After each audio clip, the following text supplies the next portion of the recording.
నరేంద్ర మోదీ గారు 3 రోజుల పర్యటన కోసం గుజరాత్ వెళ్లారు.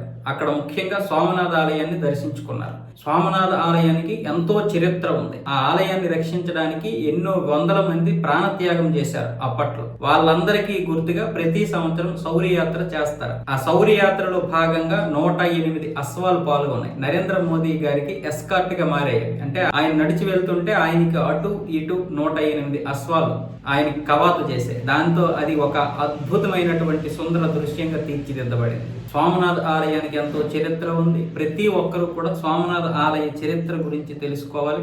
అలాగే ఆ చరిత్రకు సంబంధించినటువంటి పుస్తకాలు కూడా అందుబాటులో ఉన్నాయి. అంటే నరేంద్ర మోదీ గారు వెళ్ళారని కాదు, అంటే మన దేశ రాజులు అలాగే మన దేశ పౌరులు ఎన్ని ప్రాణత్యాగాలు చేస్తే మన సంస్కృతిని మనకి ఇచ్చారనేది మనం తెలుసుకోవాలి. ఒక సోమనాథ ఆలయం అనే కాదు, ఈ రోజు మనం ఆలయాలు కావచ్చు, లేకపోతే మన చరిత్ర కావచ్చు, మన కట్టడాలు కావచ్చు, ఇవన్నీ కూడా మన యొక్క ఉనికి.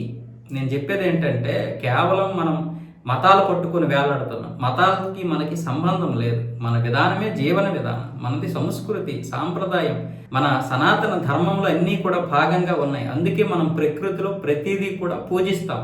దేవుడు అంటే ప్రతిదును, నీకు ఒక భూమి, ఒక నీరు, ఒక నిప్పు, ఆకాశం, గాలి, వీటన్నింటినీ మనం ఎందుకు పూజిస్తాం? ప్రతి మనిషి మనుగడికి అవసరం, జీవి మనుగడికి అవసరం, మనిషికే కాదు జీవి మనుగడికి అవసరం ఇవి.